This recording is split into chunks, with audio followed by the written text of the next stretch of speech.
So do us a favour and clear something up for us. How short notice is this fight for you? A couple weeks. I got it last Sunday is when I first got the call, and then on Monday it was made official.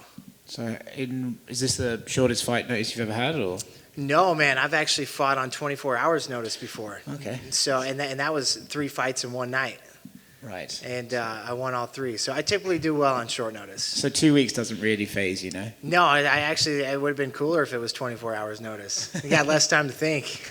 Is that something you found, that actually the shorter notice, the better it is for you, because you don't have time to just sort of think and over anxiety yourself? Yeah, for sure. As long as I'm prepared, as long as I've been training, I wouldn't have said yes to any of it had I not been training. But as long as I'm prepared, I feel like I can go in there and win any fight that I have. So yeah, if it's short notice, I'm ready. There's a bit of a weird one as well, right? But I don't know if this even crosses your mind, but if you're the guy who goes in on short notice and wins, it's not a bad sort of look for you, Yeah, it looks even better, right? It looks a lot better. Same with, when the odds came out, all my buddies, they're big gamblers. They want to know what the odds are going to be. I was like, I'm sure I'm going to be an underdog. I mean, it's short notice. This guy's been on the card. He's been preparing for this date. So, but like I said, I'm prepared. I fully expect to win on Saturday. What do you think of Ion? I'm sure you must have seen his little couple of fights he's had in his little rivalry. What do you think of him as an opponent? Yeah, it's funny. I've been watching him fight, not just by chance, the past couple years. I remember even in 2018 when, after I broke my arm a couple times, taking a little bit of a break. He's a guy that just sticks out to the fans, and he stuck out to me. And, of course, he's in my weight division, so I look at those guys a little bit closer. But I think he's a great fighter. I think he's an emotional guy. I think all the way from the weigh-ins are pretty dramatic. And he goes out there, and he tries putting you away early, man. He swings for the fences. I think that I can expose that a little bit. I think his emotional state of mind is somewhat of a weakness for him, and it expends a lot of energy. So if I can go out there, be cool, calm, collected, and weather that storm early on, I think I have a great chance of beating this guy, and I think it's a great matchup for everybody. You mentioned the weigh-ins. Are you going to prepare yourself for a Jeremy Stephens kind of shove and just keep it at a distance? Yeah, man, just don't touch me at weigh-ins. He can get up in my face and yell and do all that stuff. Just don't touch me. I hope he doesn't. And after that Jeremy Stephens thing, they'll probably put something in the contract. Like if you touch your opponent, you're losing 1% of your purse, which I think it should be, man. That's unfortunate. That fight got scratched, and then that guy got injured from, you're not expecting the guy to just, go off and push you hard and jolt your neck or whatnot. But I'll be ready. I'll sit up there. I've got a few things. I'm prepared. Jeremy Stephens is an emotional guy, right? So it's not like the craziest thing in the world that he did that. Right. But have you ever been up there and there's been a guy in particular you didn't like, or he's given you a look, or it's got that intense that you felt that level of angry at a weigh-ins? No, the only time that I've had an issue, I fought, it was just with my Glory kickboxing career, I fought Michael Dute over in London. We fought at the O2 Arena.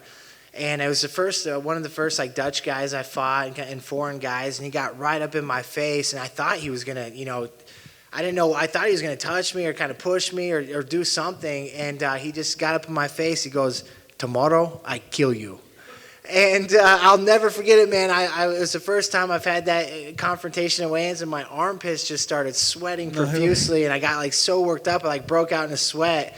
And he did TKO me the next day, so he wasn't lying. But yeah, that's the only time that I've been in that situation. So I'll be prepared for Friday's weigh-ins. I guess that's a bit of a trip, right? Because you're probably going up there let's just do this face-off, go, and then for someone to suddenly bring that, it's probably more just the shock of a different energy rather than anything else, right? Well, yeah, and I'm an easygoing guy, lighthearted. I go up there just kind of nonchalant. So when they get up there and make it a little more dramatic than what it is, it's a little bit of a shock. But like I said, now I'll be prepared for it. And if he does, it's cool, man. The fans like to see that. Just don't touch me. I just don't want him pushing me.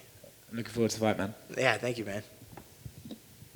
Just to follow up on that real quick, because we're going down this road, how tough is it to not react before somebody does, right?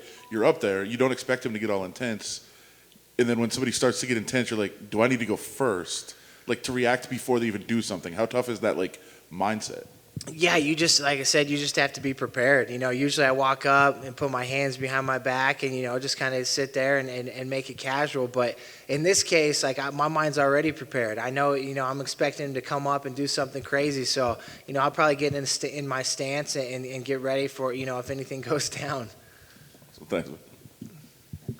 Have you ever thought about going out there and trying to just throw out random phrases towards your opponent just to see if it'll work for you as well? No, I usually keep it, casual, keep it kosher. I have a couple things in mind to say if he does try getting a little bit crazy and getting up in my face, but I'll save it for the weigh-ins, and I think it'll surprise him a little bit. I like how out of nowhere we've built up this weigh-in face-off. Yeah, Like something's right. going to happen. Watch, nothing happens. Yeah, We'll I get know. out there and he'll just be cool, calm, and collected. I hope you choose a good accent, and I want you to pull out the most randomest phrase that you could possibly think. Do you think you could deliver one without without breaking character? Do you think he would just laugh if you tried to throw some movie line out at him? Well, I think that no, I think he'd stay aggressive. I think he'd stay in the zone. Like I said, I just have to be prepared, and we'll see what happens.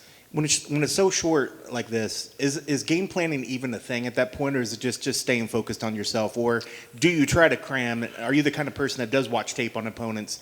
Do you try to do a crash course and try to come up with a game plan? You know what? Honestly, I'm not the type of person that watches a lot of film. I do watch some, but then I've made that mistake in the past where I just watch film of my opponent nonstop, and then I start to put so much focus on them and what they're good at and what they're capable of. I lose focus of what I'm good at and what I'm capable of. So I'll watch film a couple times early on just to be prepared and know what we're going against. And then from there, man, I focus on what I do well, and I focus on myself. And in this case, with my coach, we just got to be me. We didn't really put a big game plan together. Like I said, it's short notice. You go out there and just be you. We know what he does. He comes out swinging for the fences, and he's heavy-handed. So, but that's right down my alley. I'm a striker. I've got a lot of striking experience, and he's not anything that I haven't seen before. I've faced some of the best guys, the best strikers in the world in Glory Kickboxing. If you go check my resume, and that's what I say, man, the Hanyak's forged in fire. I've been through it to get to it, and here I am. I think every one of those experiences in the past has led me to where I am right now, and is going to, carry me into Saturday night.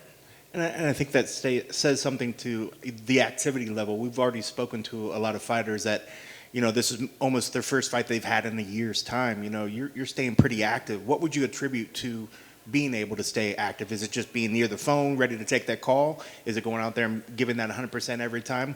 What would you attribute to the activity level? Well, I would attribute that just to my, I took a lot of time off in 2018, and there was like 6 to 8 months, and the longer I took off, I was kind of content. There was part of me that thought I was never going to fight again, and part of me was content with that, but then part of me would watch these guys, and I knew I was on that level. I knew I could compete, and I got that fire reignited. I came back, had some fights in 2019 and won them, and then I had the Contender Series fight. And once I had that Contender Series fight and I made it back to the UFC, that's when I told myself, man, the work's just starting all over again. So I've been dedicated. I've been committed in the gym. I've been grinding and staying active. And I think the good things come to those that work for it and get after it. So that's what I've been doing, and that's why I'm able to answer these calls on short notice. And I put myself in a great position, man. I got a new contract with the UFC. I feel appreciated, and I'm excited to go out there and get the job done on Saturday. Do you have a favorite movie villain character that you know? I love Deadpool. Yeah. Maybe you could try some Deadpool. Deadpool's got plenty of one-liners. Right? You know what? I'm going to have to watch that movie again and maybe get one from the movie and have it in my back pocket. That would be wonderful. Thank you so much. Yeah, thank you. I've got just one fun one for you. I see you have a Traeger. I'm just curious what your favorite thing to smoke is. Oh, man, probably the elk I put down. I got a Traeger. Actually, my wife and I just gave my old Traeger to our father-in-law.